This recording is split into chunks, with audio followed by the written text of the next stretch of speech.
Hi friend मो Mantu welcome करुच्ची Mantu लिपि Odia blog को। आज आम बाहर बोलबो सेकेंड श्रावण। चलो आज देखिए केमती बोलबम आम समस्ते जाम गाँव।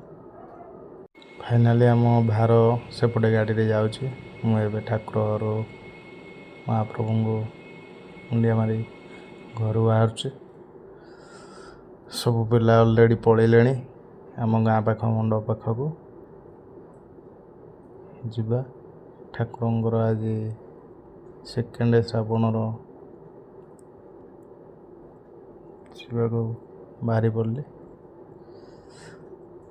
खाली पादर चलिया तो अभ्यास ना। यहाँ आम गाँ शिव मंदिर। ये शिव मंदिर ही मु पानी ढाली आसिकी पिला माने आमर भाई माने पूरा बाहरी पूरा रेडी।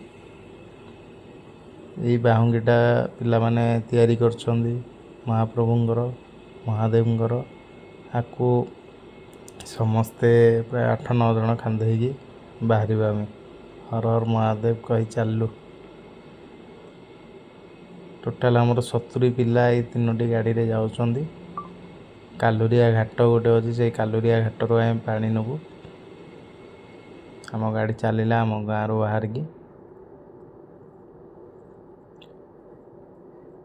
पिला मानकर श्रद्धा निष्ठा। मोर आरथर कपिलास जाइली एथर मु आम गाँव में मनस्कामना करछि। पिला मानकर किंतु मनस्कामना सब जीवे कपिलास जीवे। ये जोरंदारे नाटिमा छकरे आमर पिला माने सब किछि किणाकुणी करुचंदी। तांकर जहाँ दरकार आवश्यक जिनस जहाँ दरकार किणाकुणी करी आमे बाहरलु।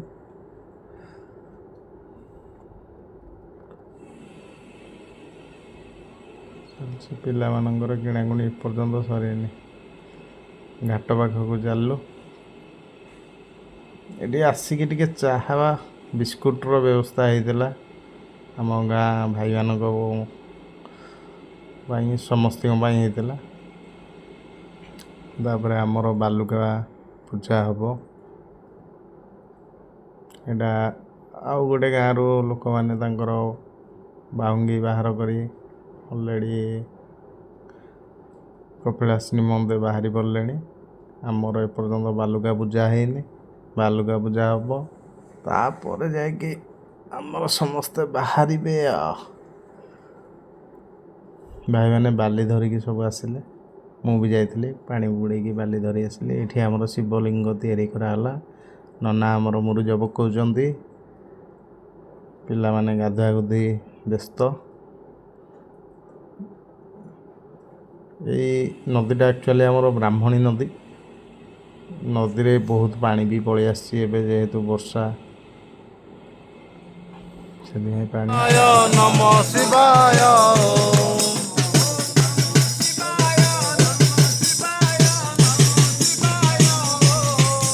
ओम नमः शिवाय नमः शिवाय नमः शिवाय।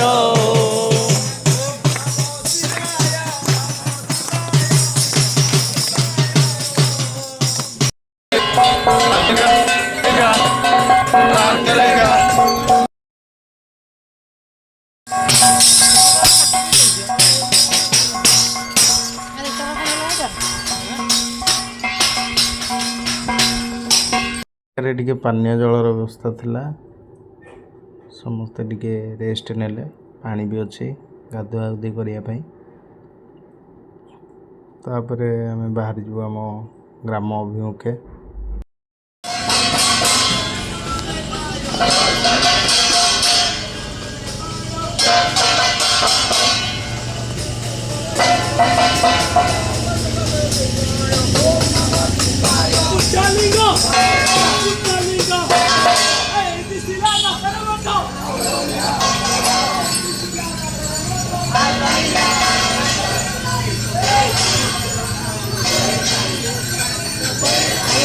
ହେଇଟି ତା ବାବା